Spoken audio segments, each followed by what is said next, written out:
Welcome to Second Take, the show that focuses on the issues behind the news. The demerging South32 mining company is set at an advanced stage of planning a global shared service centre in South Africa, which will create 200 new quality jobs.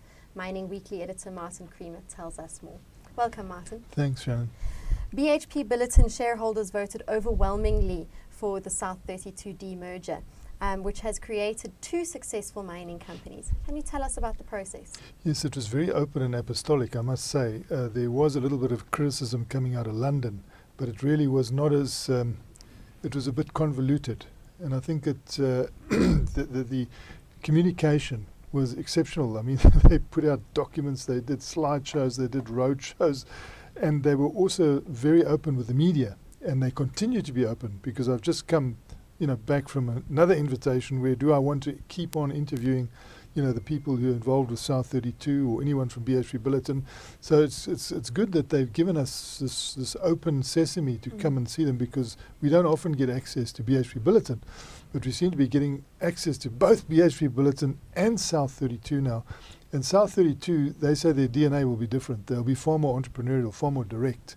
They'll also have a regional model, which means that the person in the region is the spokesperson and the president.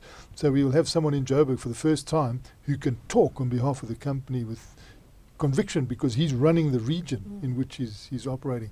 Whereas if you go to Australia, you'll have another voice, because that guy will be running the region. And of course the CEO will be doing all the things that CEOs do, also from Perth, but travelling around. Please elaborate on South32's Black Economic Empowerment transaction. Yes, they've given two sweeteners, really. The first one is a job sweetener, because they've got a model that they use in Kuala Lumpur, which is Malaysia, linked to their Singaporean hub, this marketing hub.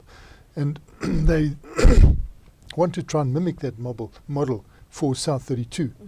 And it was going to be in Cape Town, but now they're saying Johannesburg will be the place. Exactly where, I don't know, but possibly Simmons Street, where they've got very good facilities.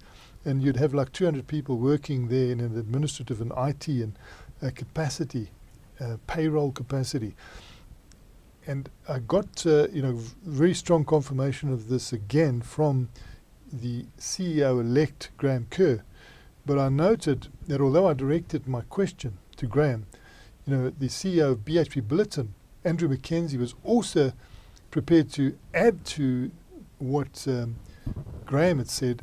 And it was interesting, because he's saying that, we are on a cost reduction drive, and we see this model as possibly also being used by us more frequently, where you have these countries selected for a services centre that does a lot of the IT work, does a lot of the payroll work.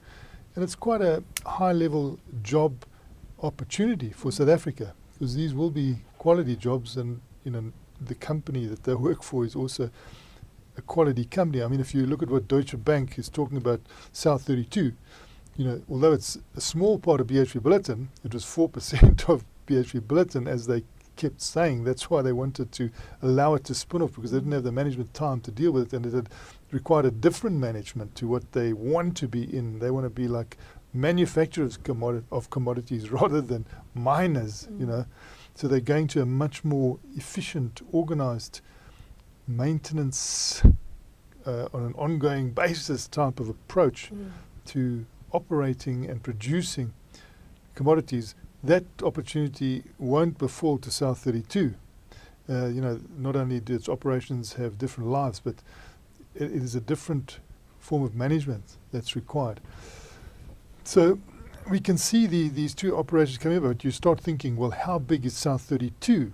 And when you see Deutsche Bank saying this is possibly going to be the third biggest mining company on the ASX, you realize it's another big company coming through, and it'll be, it'll have Australian interests, which will be about half, I think, of the value.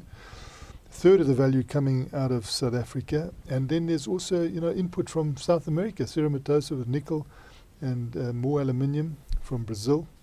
So, and there's lead and zinc along the way as well. So, I think it requires an entrepreneurial management, and I think that's what Graham Kerr has got. He did create the BHP diamond interests in Canada. He is also the person who assembled all those potash assets in Saskatchewan. So he has that entrepreneurial flair, and I think that he'll apply it quite vigorously, to try and drive productivity harder within a more imaginative type approach to doing business. He also wants to be more direct than BHP Billiton was, and give a lot more authority to his regional hubs, which will, in our case, be run by Mike Fraser as president and COO. So the president and COO gives him clout down in Africa, and it's going to be interesting to see, because they wanted to hit the ground running. And the BEE aspect of it? Yeah, the BEE aspect of it is very important, and they were quick to do a deal which, almost involves a 100% black-owned operation, which I think, if you look at the way the government is thinking at the moment, that's the type of industrial entity that it's favouring. Exactly what sort of BEE credentials it confers in a percentage term, we don't know yet, but it'll be substantial, because this company that's going to run the aluminium, the bag house from the hillside and Bayside, particularly at Bayside, that aluminium is going through to this new black-controlled entity, which has a partnership with Hulamin, which is an accomplished performer, in the aluminium semi-space. So you can see that it's a big boost for aluminium and for black business down in KwaZulu-Natal. So I think it's going to be quite a big plus for South32. Will South32 have to bear part of the $738 million demerging costs, and how are these costs divided? Well, that was a question, we particularly put to both Graham Kerr and Andrew Mackenzie. And Andrew Mackenzie responded in a way that you couldn't quite work out exactly what the split was, because it seems like they're still working on that, to know exactly who's going to carry that can, because a lot of the questioning came around the cost of this demerger, saying, you're paying $730 million to demerge. Why didn't you just put an advert in the paper and say we're going to sell this and we're going to sell that? They felt that trade sales would really have a lot of problem attached to them, and it was far easier to put this into a separate demerged entity and list it in Johannesburg, and list it in Perth, and list it in London. And so that cost, I think, is going to be borne by both South32 and BHP Billiton, but in exactly what proportion they didn't spell out. And so nobody continued to press them, we didn't either. But it seemed like they would work out to a logical proportion as to which company benefits the most. And I think that it would be BHP Billiton that's going to benefit the most. So I'm sure the biggest proportion of that cost will go to them. Hopefully it'll all go to them, because we now rooting quite a lot for South32, because it's got these South African assets that need to be turned to real spectacular account. And so we're hoping that they won't carry too much burden on their balance sheet. And so hopefully the split will be quite equitable, if possible, zero. Yeah. Well, so considering they were only 4% of BHP Billiton, maybe they should only get 4%. Exactly. Yeah. Could the demerger have any effect on the mining industry in South Africa? I think so. I think if it's successful, this is going to be a model that people might use. Already Anglo American is looking to this model. In fact, they've been looking for it. I think maybe even they probably announced it ahead of what BHP Billiton were planning. I think maybe Billiton had the idea that it was going to happen, but didn't actually announce it, whereas Anglo American Platinum announced a long time ago that one of the ways that they might dispose of their deep level underground mines that they couldn't mechanize, and they want to have the mechanization opportunity, could be demerged and placed on the stock exchange. And so this whole trend, if this works out well, because it's now happened, in terms of South32, perhaps it'll give more confidence to Anglo American to do the same with its aluminium assets that it wants to dispose of in Rustenburg, that are pretty deep level and labor intensive. And then I noticed that a lot of commentators are saying, this is a model other people should think of. So it could be a bit of a trend. But I think it'll come under a bit of pressure because I think a fair proportion of the questions coming up were, why did you do it this way? Instead of selling it off, as exactly. you mentioned. Why not just trade off, what you don't want? And you're still sitting with an asset, a nickel asset, BHP Billiton, Nickel West. And they're saying, why didn't you put this in here? What are you still sitting with that for? So there are a few bits and pieces around there, and questioning was such that I'm sure whoever does go for this model is going to have to work at it and put a good case to shareholders. So that it comes across as completely transparent. And transparency was high with this, I must say.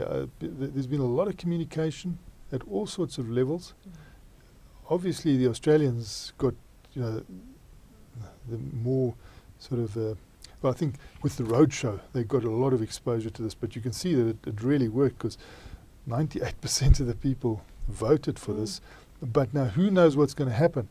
You've now got, shareholders will now have a 1-for-1. They'll have, for every one BHP Billiton share, they'll have a South32 share. Are they going to hold on to that share or are they going to sell that share?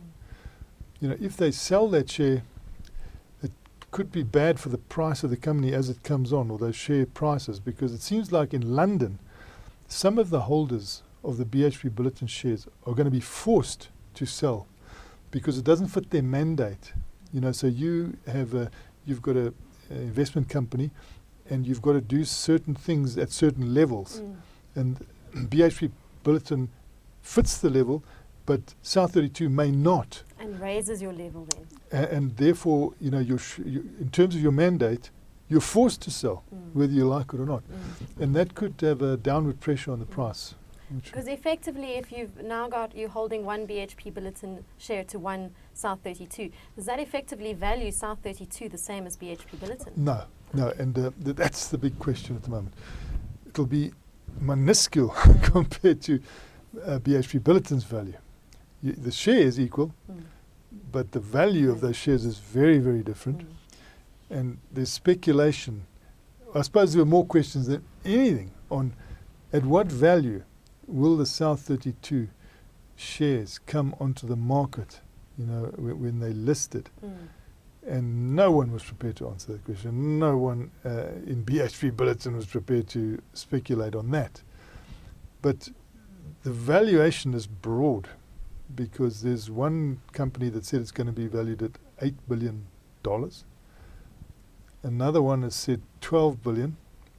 And originally, some of the speculation would be 16 billion. So that is quite a wide. The latest sort of moves towards $11 billion. But, you can never, I've been to so many stock exchange listings. You can never speculate on that. You never know what it's going to come on because the risk here is that certain people are forced to sell. Now, that is a bad part of this deal. And I think that's why originally the promoters of this deal were not wanting to go on the London Stock Exchange.